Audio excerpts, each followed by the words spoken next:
재취업에 성공했다는 소식을 듣고도 왠지 안심이 되지 않을 때가 있다. 분명 새 직장을 구했는데 마음 한구석은 여전히 불안하다. 왜 그럴까? 퇴직 통보를 받은 날 많은 이들이 가장 먼저 떠올리는 건 재취업이다. 익숙한 방식으로 다시 어딘가에 들어가는 것. 그러니까 조직에 속해 월급을 받던 삶의 방식을 그대로 이어가고 싶은 마음이 자동적으로 든다. 그래서 이력서를 다시 쓰고 면접을 보고 어렵게 새 직장을 구한다. 그러나 문제는 여기서부터 시작된다. 새로 들어간 조직에서 50대는 낯선 존재다. 나이는 부장급인데 직급은 사원이다. 자신보다 10살 넘게 어린 팀장에게 결제를 올리고 회의에서는 후배들이 먼저 발언하고 나서야 순서가 돌아온다. 예전 회사에서 통했던 방식으로 의견을 냈다가 여기서는 그렇게 안 한다는 대답을 듣는 일도 흔하다. 오래 쌓아온 경력과 판단은 강점이 아니라 오히려 조직에 맞지 않는 과거의 것으로 읽히기 시작한다. 신입처럼 배우는 태도를 요구받지만 신입만큼의 유연함은 이미 줄어든 상태다. 이 적응의 어려움은 개인의 부족함이 아니라 구조의 문제에 가깝다. 조직은 애초에 50대 신입을 오래 데리고 갈 생각으로 채용하지 않는다. 대부분의 경우 1년 계약직으로 시작한다. 첫 계약이 끝날 무렵 갱신 여부를 묻는 자리에서 다음 분기에 다시 이야기하자는 말을 듣고 흐지부지 되는 경우도 많다. 어렵게 정규직으로 들어갔다 해도 인력 조정 시기가 되면 가장 먼저 검토 대상에 오르는 것도 대개 이 연령대다. 처음엔 재취업이 노후의 해결책처럼 보였지만 실제로는 같은 질문을 1년, 2년 뒤로 미뤄두는 것에 가깝다. 이러한 흐름이 일이라는 영역에서 반복해서 드러나는 이유는 1막의 방식을 2막에 그대로 옮기려는 시도이기 때문이다. 조직에 다시 들어가는 것 자체가 나쁜 선택인 것은 아니다.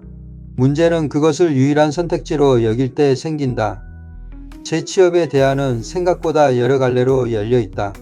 하나는 자신이 가진 전문성을 조직이 아닌 형태로 파는 것이다. 자문, 강의, 프로젝트 단위의 협업처럼 소속되지 않고도 경력을 활용하는 방식이다. 다른 하나는 아예 작은 단위의 자기 사업을 시작하는 것인데 크게 버리지 않고 리스크를 줄인 형태로도 충분히 가능하다. 또 하나는 여러 개의 작은 일을 동시에 엮는 방식이다. 하나의 직장 대신 몇 개의 작은 소득원가 활동을 병행하며 그 안에서 안정을 만드는 것이다. 경영학자 허미니아 이바라는 경력 전환이 생각한 뒤에 행동하는 순서가 아니라 여러 가지를 작게 시도해보면서 자신이 누구인지 다시 발견해가는 과정이라고 설명한다. 완벽한 계획을 세운 뒤 움직이는 게 아니라 움직이면서 방향이 서서히 드러난다는 것이다. 조직 변화 전문가 윌리엄 브리지스는 조금 다른 각도에서 전환에는 반드시 끝과 혼란의 구간이 있고 그 불편한 구간을 건너뛰려 하면 오히려 다음 단계로 넘어가지 못한다고 짚는다.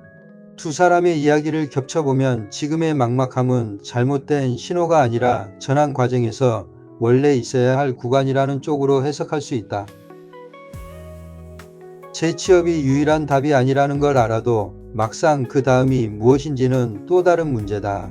이런 부분은 혼자 머릿속으로 정리하기보다 자신의 경력과 자원을 한번 표로 꺼내보는 과정이 도움이 될 때가 많다. 프리미너 홈페이지에 이런 정리를 도와주는 자료들을 몇 가지 올려두었으니 필요할 때 한번 열어봐도 괜찮을 것이다. 필요하신 분은 고정 댓글에 링크를 올려두었으니 참고 바란다. 결국 재취업이 짧게 끝나는 이유도 신입으로 다시 시작하는 게 유독 버거운 이유도 같은 데서 온다. 1막의 틀을 2막에 그대로 씌우려 했기 때문이다. 그러나 그 틀을 벗어나는 순간 선택지는 하나가 아니라 여러 개로 늘어난다는 사실을 명심하자. 이상 프리미너였습니다. 감사합니다.